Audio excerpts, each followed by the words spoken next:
Caros irmãos, queridas irmãs, com grande alegria hoje nós celebramos a solenidade da Assunção de Nossa Senhora, aquela que gerou, que deu à luz o autor da vida, a mais perfeita das criaturas, recebeu de Deus esse privilégio. Nós sabemos que o salário do pecado é a morte. A morte entrou no mundo por causa do pecado, porque nós nos separamos de Deus. Então, a nossa alma se separa do nosso corpo. A morte é uma espécie de sacramento do pecado. Ela nos permite visualizar o que acontece com a nossa alma quando nós pecamos. A nossa alma se separa de Deus, que é a vida da nossa alma. A Virgem Maria, porém, foi, por privilégio de Deus, em vista dos méritos de Cristo, em previsão dos méritos de Cristo, que ela teve a graça de gerar, de nos trazer. Ela foi preservada da mancha do pecado original, a Imaculada Conceição. Então, como o salário do pecado é a morte, e ela foi preservada do pecado, também Deus quis preservá-la da corrupção da morte. Por isso hoje nós celebramos a ressurreição de Maria.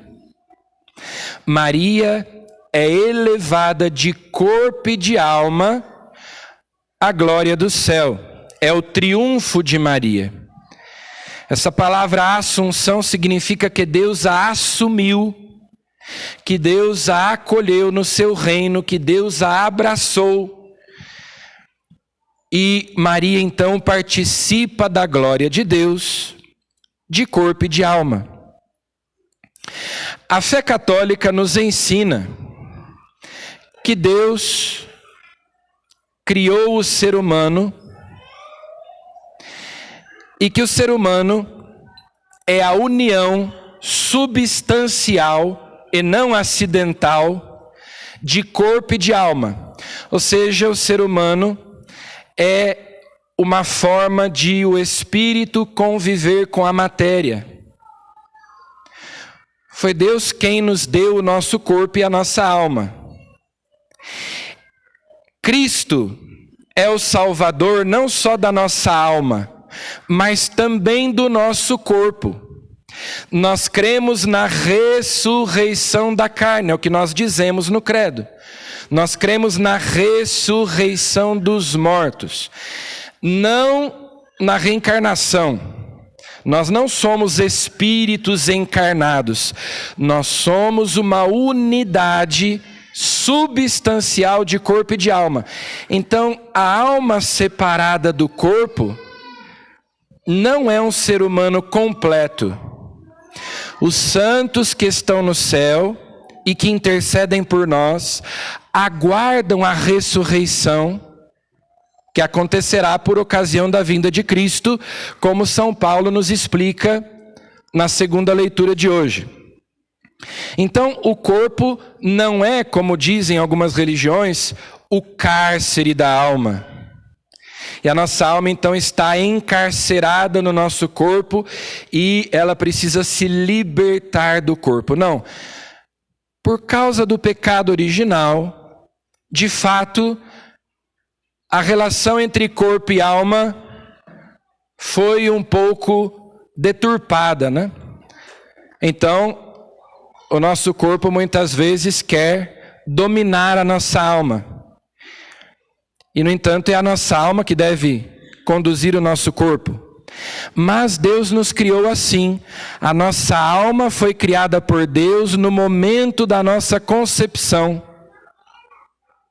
Não é que então uma alma, um espírito que já existia, veio se unir ao nosso corpo. e depois essa alma vai se unir a outro corpo e a outro corpo. Não. Nós somos uma união substancial de corpo e de alma. Deus criou tanto o nosso corpo quanto a nossa alma, e Ele veio salvar tanto o nosso corpo quanto a nossa alma. É a ressurreição. Essa é a fé católica. Ah, mas eu não concordo. Bom, você tem o direito de acreditar no que você quiser. Você só não tem o direito de dizer que é católico se você não crê no que a Igreja Católica crê, né?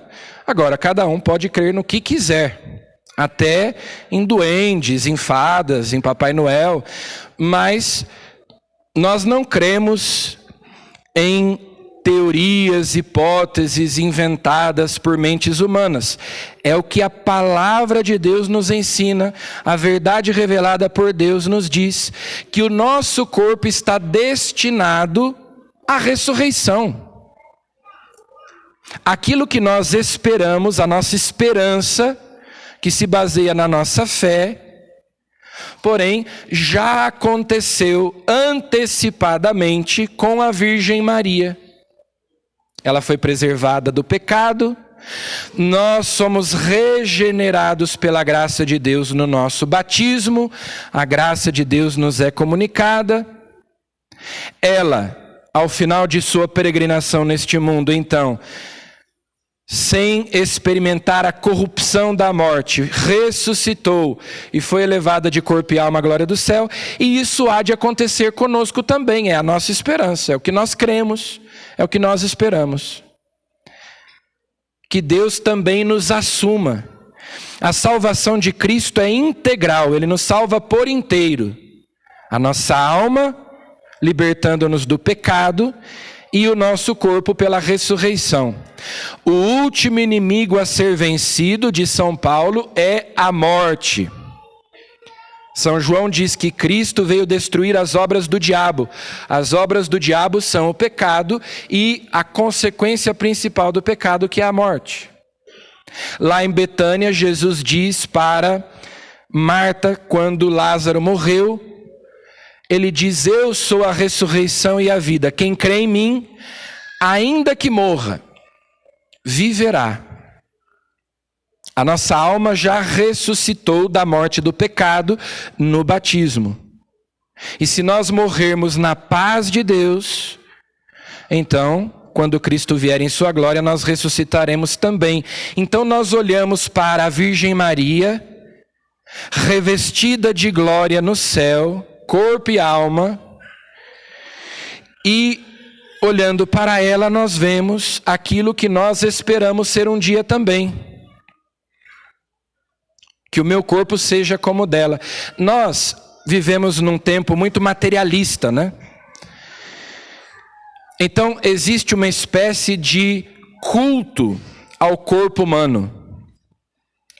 Uma necessidade que as pessoas têm de exibir o corpo. E ao mesmo tempo as pessoas são muito negligentes em relação à própria alma.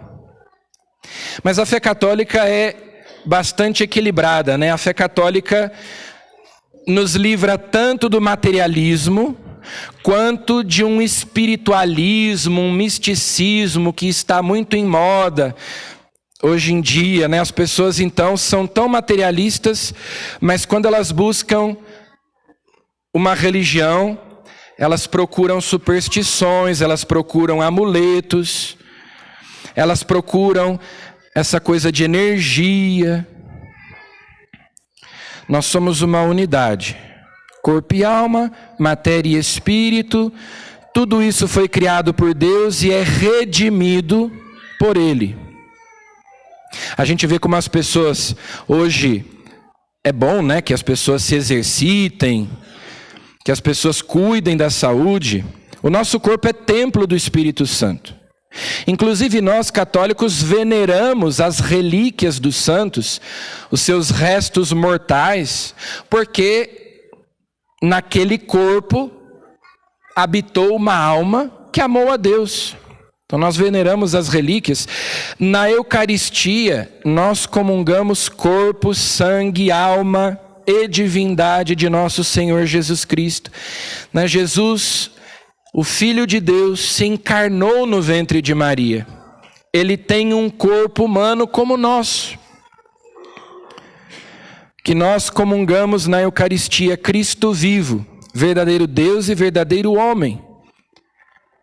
O seu corpo não é só a alma, não é só a divindade de Jesus que nós recebemos na Eucaristia, o seu espírito, mas também o seu corpo, sangue, a sua humanidade inteira, Cristo vivo, né?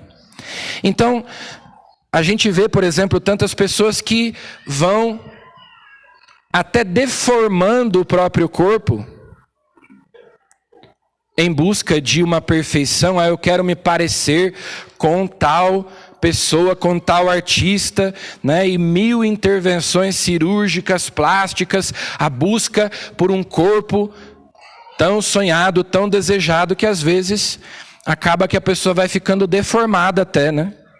Quanta gente hoje até diz que não sente que nasceu no corpo certo, né? É uma pena.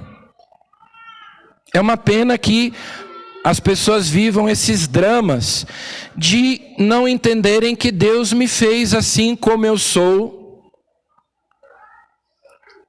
Como diz o salmista, é tão bonito, né? Que lá no ventre da nossa mãe, nós fomos modelados por Deus. Que cada uma das nossas fibras foi tecida por Deus. O pessoal faz intervenção cirúrgica para se parecer com um artista. Eu quero o nariz igual fulano de tal, eu quero o queixo igual não sei quem. Nós miramos a Virgem Maria, o seu corpo glorioso no céu. Nosso Senhor Jesus Cristo, vivo e ressuscitado no céu. É lá que nós miramos. Nós queremos um corpo glorioso. Como diz São Paulo, este ser mortal será revestido de imortalidade. Este ser corruptível será revestido de incorruptibilidade. Então, é isso que é essa fé que nós professamos quando dizemos: creio na ressurreição da carne, creio na ressurreição dos mortos. Cristo ressuscitou, a Virgem Maria ressuscitou, nós ressuscitaremos também. O nosso corpo é imagem de Deus,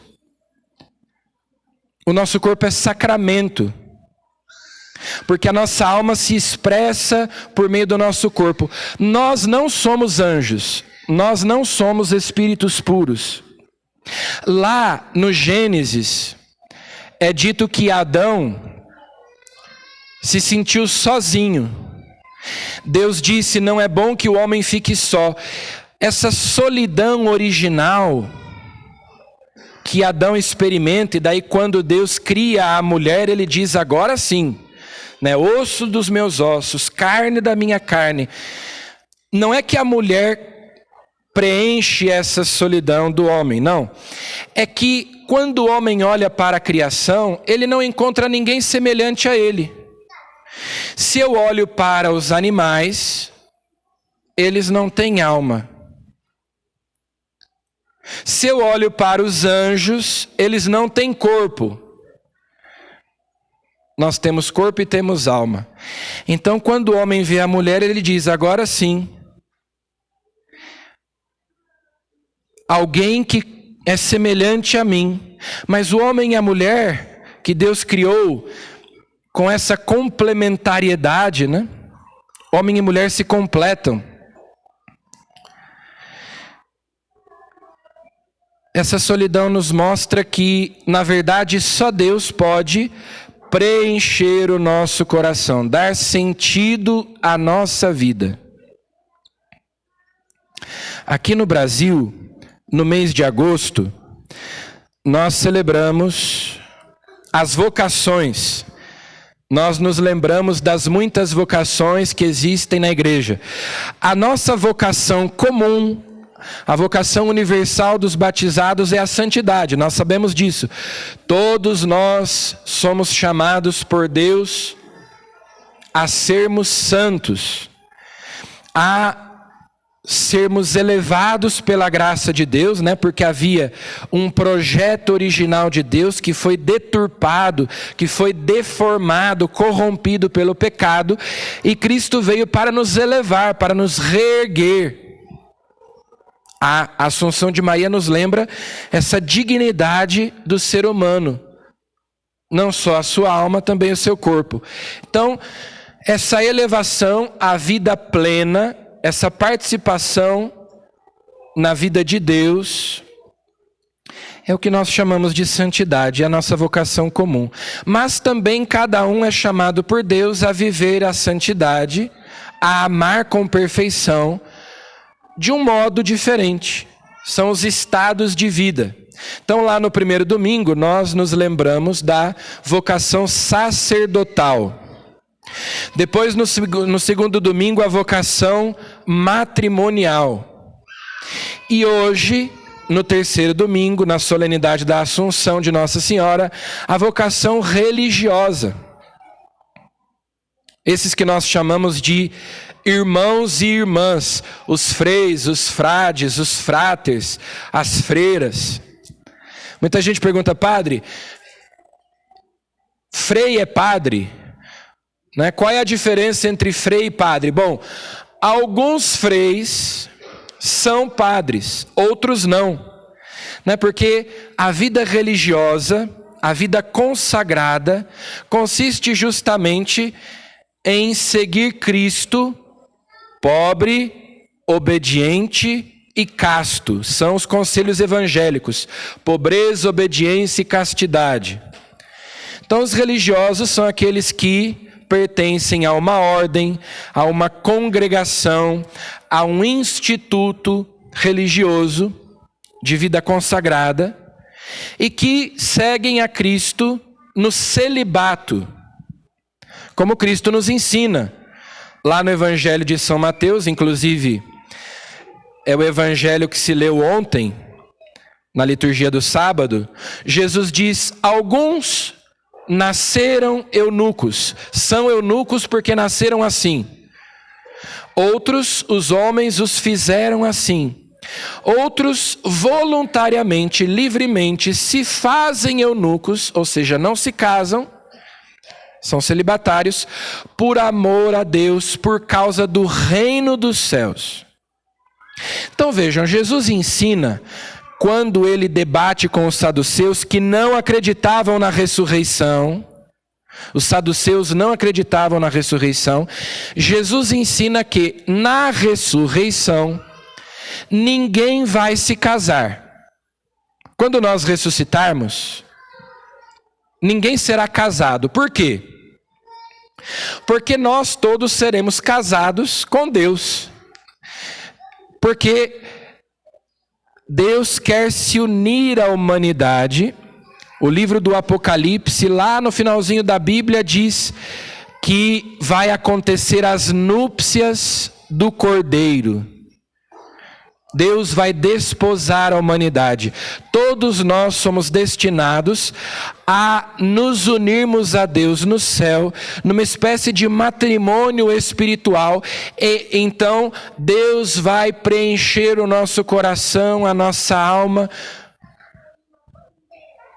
e nós seremos plenamente felizes por estarmos unidos a Deus. Então, o que é o celibatário? Não é que o padre, os religiosos e religiosas são celibatários porque o casamento é uma coisa ruim.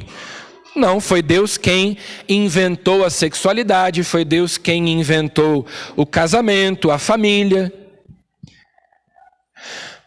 Mas o celibato é justamente um sinal profético, escatológico, do reino, é uma antecipação do céu. Ou seja, lá quando nós ressuscitarmos, ninguém será casado. Nós estaremos nesse matrimônio espiritual com Deus. E o celibatário já vive aqui na terra aquilo que todo mundo vai viver lá no céu, depois da ressurreição, né? Então é um sinal. Assim como o matrimônio é um sinal também. As vocações, elas não se excluem, as diferentes vocações, elas se complementam. O matrimônio, a união entre homem e mulher aqui na terra, nos fala daquela união da nossa alma com Deus no céu. É um sacramento. E também o celibatário lembra aquele que é casado que pessoa humana nenhuma pode te fazer feliz. Pessoa humana nenhuma pode preencher o seu coração. Só Deus. Então, como é importante na igreja a vocação dos celibatários, a vocação dos religiosos e religiosas,